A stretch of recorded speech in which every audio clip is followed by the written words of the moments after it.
Hello there, I am the Space Ninja, and today we're going to try to do what some have said is impossible. We're going to try to fix Star Trek V with just one line of dialogue. Alright, so Star Trek V. We all remember this one, right? Probably the least liked of all the Star Trek movies. Never gets any love. And rightly so. There's a lot of things wrong with this movie. So many things that at times it almost feels like... But I'm not here to talk about everything wrong with Star Trek V. Other YouTubers have already done a far better job of that than I ever could. But how do you fix Star Trek V? And how do you do it with just one line of dialogue? And can it even be done? Before we get started, I'd probably like to know I didn't bother coming up with a script for this. So since this is another non-scripted Star Trek episode, I guess you could say it's not, I'm not actually Steve. Right, so I think we can all agree that there's a lot wrong with the movie. But it had some good moments too, some memorable scenes.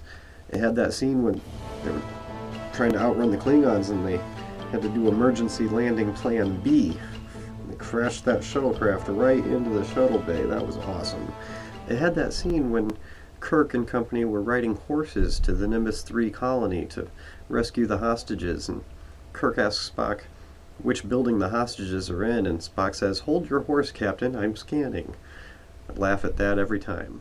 And then there was my personal favorite scene from the beginning of the movie with Captain Kirk climbing the mountain. I know it was fake, but it was still a beautiful scene. And I've actually been to Mount El Capitan in Yosemite National Park. I got to go to the exact spot where Kirk would have been if he had actually climbed, if William Shatner had actually been on the side of the mountain. I got to walk right up and touch the cliff face and look up at the spot where he would have been. It was amazing. Side note, I got this awesome collector's souvenir coin while I was in Yosemite. I hope you guys can see that. It's a picture of the mountain and it says El Capitan at the bottom. And the mountain, which actually isn't a mountain, it's actually the world's largest freestanding boulder, which I think is fascinating. On the other side, I believe, is the state seal. It says from the California collection. Anyway, this coin is awesome. It must have been fate for you guys to see it, because I have this huge box full of this kind of stuff, and when I went looking for it just now, it was right on top, looking right at me. Plus, the movie had that amazing quote, which was, "Why do we climb the mountain? Because it's there." I think that quote is even better than from The Dark Knight with "Why do we fall? So we can learn to pick ourselves back up." The movie also had this guy creating mutant monsters for some reason. Oh, wait, sorry, I was having an out-of-movie experience. Alright, but seriously now, how do we fix this? Because I can hear you guys out there right now like, dude, hurry up and get to the point so we can laugh at you because this movie can't be fixed. Well, hold on. Alright, I'm just going to lay it out there right now. I'm just going to throw it down. Here it is. The movie is a campfire story told by Spock. I even feel like it's alluded to in the subtext of the movie. You got the campfire scene at the beginning of the movie, the campfire scene at the end of the movie. You got the whole row, row, row your boat, life is but a dream. And then you got, at the beginning of the movie, you've got Spock explaining that he did this research to prepare himself for the customs of what to do on a camping trip. Dr. McCoy asks him, "What do we do after we toast the marshmallow?" Spock goes on to say that they do a sing-along, and they sing Row Your Boat. But the next logical thing after that would be to tell a campfire story. And I think that the whole movie is a campfire story that Spock wrote himself just to entertain his friends. And you see how when you really stop and think about it, that makes the whole movie so much better on multiple levels, because it adds to the whole arc of Spock. Since in Star Trek 2 he died, in 3 they brought him back.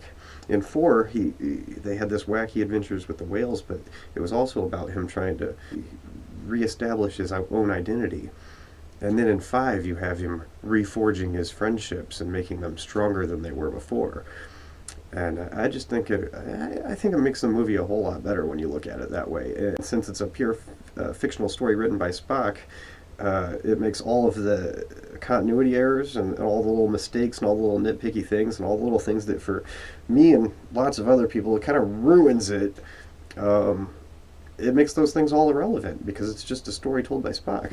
I think it's also kind of neat that you also, as an added bonus, you get the motion picture and the undiscovered country as kind of like bookends to a Star Trek sandwich where everything in the middle is one continuous story, essentially. So there it is, guys. That's my fixing Star Trek V with one line of dialogue. All you would need is just one line, a reference to it being a campfire story, in that, preferably in that campfire scene there at the end of the movie, in that good night gag where they say a good night to each other, kind of like the Watsons. And I'd replace that with Spock asking whether or not Kirk enjoyed his story, and then Kirk saying, "I don't know. I just don't know," just like in the movie. That way it leaves the door still kind of open. Was it a story? Was the rest of the movie actually happening? I definitely prefer the movie this way. And there you have it. So I hope you guys like that, and let me know in the comments what you think. Click to show me some love, and have a great night. I'll see you next time.